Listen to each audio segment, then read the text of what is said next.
This is Mustang Postgame. Final score from the Maples Pavilion today as Stanford with the win, 87-57 over the SMU Mustangs. We're joined here courtside by the head coach of the SMU Mustangs, Adia Barnes, and well, that was not the start you wanted. Not the start, not the finish, not anything I wanted. What happened to start the ball? I know you had to call 2 timeouts in the first quarter. They just weren't playing with any intensity. They weren't defending. I mean, you can't let a team score 70%. I mean, it's not like they're typically Stanford has 10 All-Americans. It's not like it's 10 All-Americans. We need to play defense. It's letting a team shoot 70% in the first quarter is completely unacceptable, and you can't win like that. So I think it's really hard. Just as a coach and being a former player, it's very hard to play the last 2 games with nothing to play for, and it showed. We looked like the team that had nothing to play for, has just kind of given up.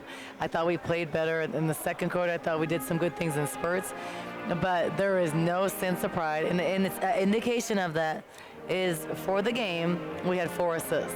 So that's an indication of a not cohesive team and just not playing for anything, and it showed. And it always shows first on the defensive end. So I'm disappointed with that. I'm glad that second quarter we got it back, but you got to have more pride in your defense. You got to play as more heart as a competitor, and I challenge the team for that. It's not about what we're not doing. It's not about what we're not playing for. You got to play with pride, and you got to play with intensity. And you were a little bit worried about that, coming into the game. Yeah, I'm worried about that because I was a player. It's hard when you have nothing to play for.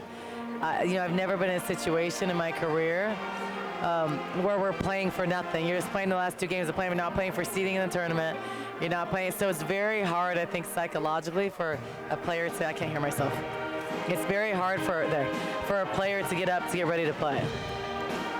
All right, 1 more game left on the schedule, and essentially, you're in the same situation going into the game Sunday. Yeah, so as a competitor, I'm a competitor. There is no game I ever went into where I didn't play my hardest. And I think that's hard for young people. I'm also older, but it's who you are. I've coached some of the best. I've played against some of the best in the world, and you compete every time you're on the floor. And those are the players we're going to get at SMU. We don't have that right now. We don't have that intrinsic motivation. We don't have that heart.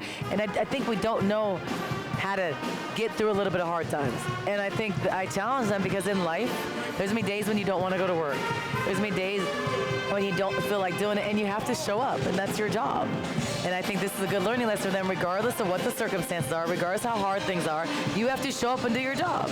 And you can control how hard you work. You can control how you talk. You can't control the baskets going, and we play a sport where you're going to fail. You're going to miss more shots than you make, but you can control your intensity, how you communicate. That doesn't take talent, doesn't take athleticism. We didn't have that. And people are very worried about their own points, and it showed selfishness, and that's not what it's about. And this will be my last time being in this situation. I'll tell you that right now. I want to talk a little about Ayanna Thompson today. She was credited with 4 fouls early in the second quarter of play. Actually, I guess it was early in the third quarter of play. And you question that, and I tend to agree, because I think the foul there should have been another foul on They Naya. said she hacked her, but I think that was bullcrap, but whatever. Yeah, but the fact that she played so many minutes after that 4th foul, still contributing scoring-wise, not able to give you the defense, obviously, with 4 fouls, but really, she continued to play with those 4 fouls. No, she did a good job. I think Ayanna has really stepped up her game. She had 7 turnovers today, so that's rough, but she's done a really good job in the situation I put her in. She's playing the point guard. She's playing 37 minutes, doing everything. It's a really hard situation. I think she's rose up to the occasion. I think some other people have in the same way.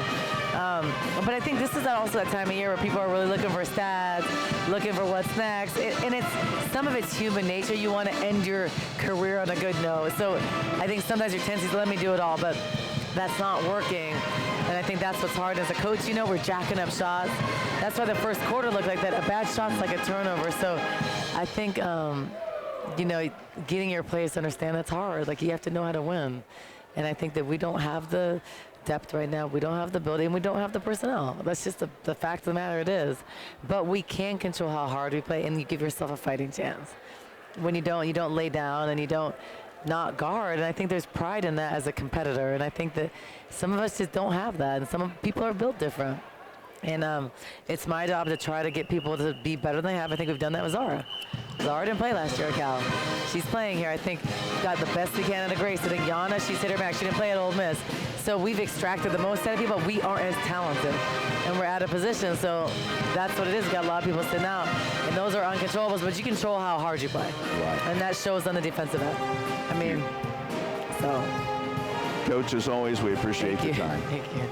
That is the head coach of the SMU Mustangs, Adia Barnes. We're back in a moment. This is SMU basketball from Learfield.